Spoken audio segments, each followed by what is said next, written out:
Hi, I'm Mr. Richmond, and this is your Unit 3.3 lesson summary. Unit 3.3 will be on solving literal equations. Literal equation is a formula or equation in mathematics, science, whatever it is, that we use to get an answer with certain variable inputs. So a common one here is the formula for the circumference of a circle, which is c equals 2 times pi times r. You use this formula when given the radius to find the circumference of the length around a circle. So if I gave you a radius of 5, you could plug it into the formula. 5 times 2 is 10, times pi is 10 pi. Pi is approximately 3.14. I could work it out that way as well, 10 times 3.14. And that would be my circumference. But if I had a circumference I needed, I was trying to make a circle be a certain length around, and I instead wanted to know what radius to use, well, if I plug the circumference in, then I have to do some algebraic manipulation to figure out what r is. So for us, it might be more beneficial to solve it for the variable first, so we have a separate equation that finds just the radius in regards to a circle. Then I can plug things in and get that answer easily. So it's a very useful skill in math, but even more so in science like physics and chemistry. So let's try it. So it says the formula for the circumference of a circle is c equals 2 pi r. I want to solve this formula for r. So what that means is I want the formula to be r equals. I want to isolate the variable r.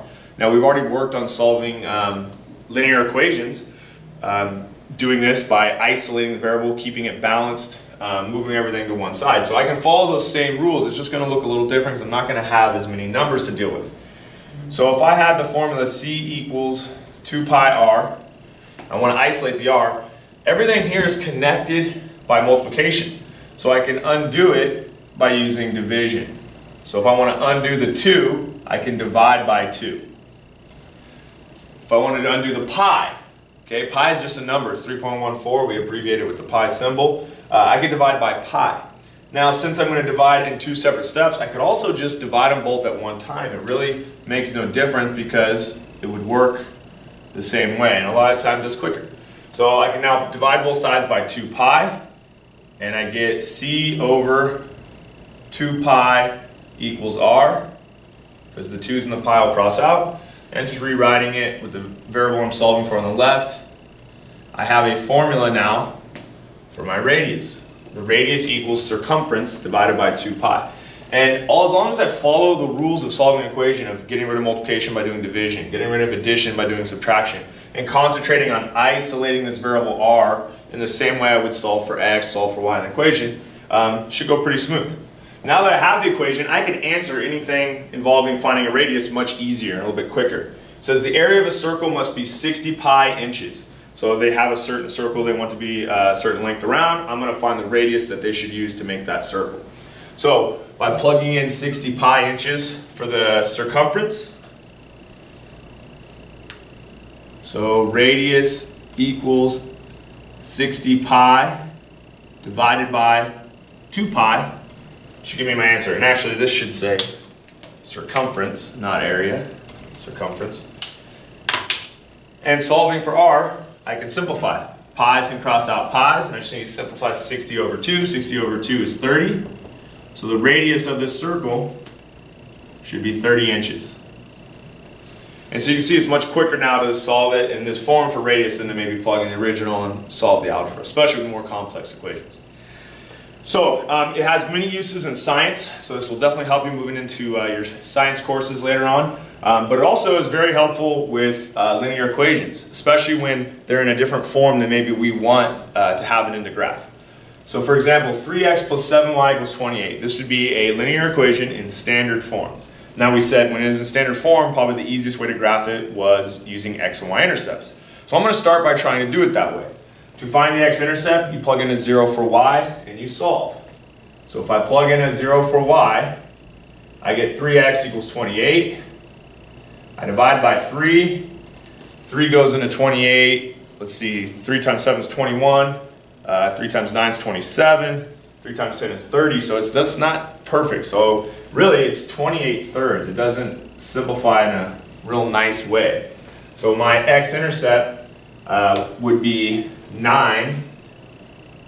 3 goes into 28 9 times, making 27 with a remainder of 1. So it's 9 1/3, comma 0 for my x-intercept. Okay? My y-intercept. To find my y-intercept, I make x0 and solve. 7y equals 28. Divide by 7. That one works a little smoother. So my y-intercept is 0, 4. Now, when I have a fractional x-intercept or a fractional y-intercept, it makes graphing much more difficult because it's not going to be as accurate. It's hard to be really accurate with a 1/3 on your coordinate plane. So, in order to make a really accurate graph here, I might rather have this in slope-intercept form. Because in slope-intercept form, it's easier to graph fractional things because you can move fractionally with a slope, especially when your y-intercept's a nice whole number. So I'm now going to use the same skill of solving for a literal equation to change this linear equation from standard form to slope-intercept form. So to put something in slope-intercept form, it's the form y equals mx plus b, so the variable I'm solving for is y. So whenever they ask you to put this in slope-intercept form, you're solving for y. So I'm going to take 3x plus 7y and try to isolate the y. Okay, remember when we're trying to isolate a variable, we get rid of addition and subtraction first. So I need to move the 3x over. So 7y equals, and I'm just going to rewrite it in the form that I like, which is a variable first, constant second. Okay, remember you can't combine a negative 3x and a 28 because they are not like terms. Okay, my last step here to isolate the y is to separate the multiplication. 7 times y, undo multiplication with division. So I'm going to divide both sides by 7.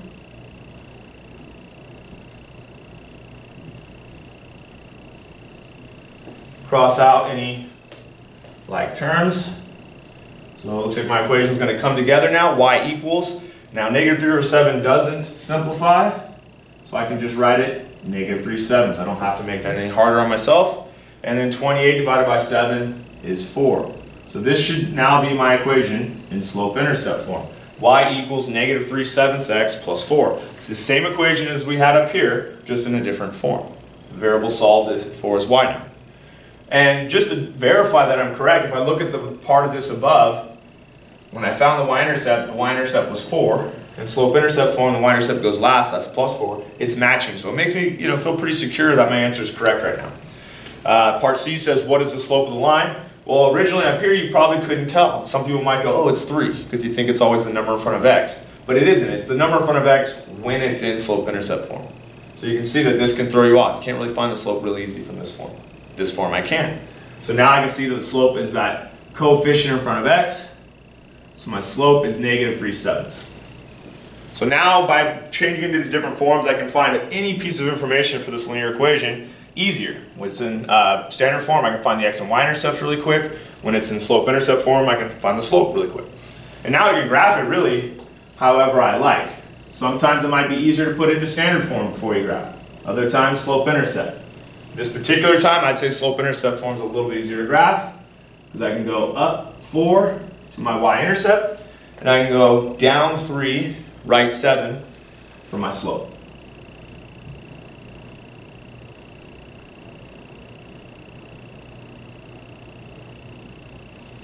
So I went down 3 over 7, and now I can draw my line.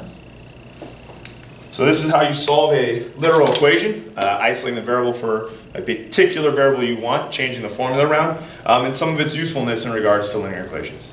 Thank you.